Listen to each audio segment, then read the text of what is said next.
একদিন ঘরে ফিরেই ঘুমিয়ে যাব, দরজায় খিল লাগিয়ে বন্ধ করে দেব বাহিরের দুনিয়ার সাথে সকল যোগাযোগের পথ।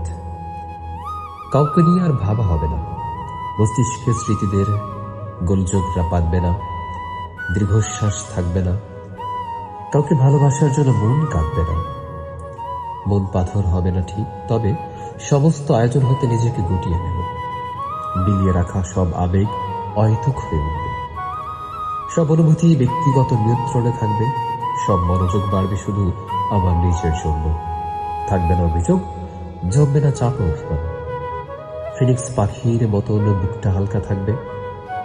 মাঝরাতে ঘুম ভেঙে গেলে চোখ তুলে তাকিয়ে দেখব খোলা জানালা দিয়ে বয়ে আসা শীতল বাতাস আমাকে ছুঁয়ে দিচ্ছে। আমার অপেক্ষা তখন শুধু নতুন আরেকটি ভোর দেখার।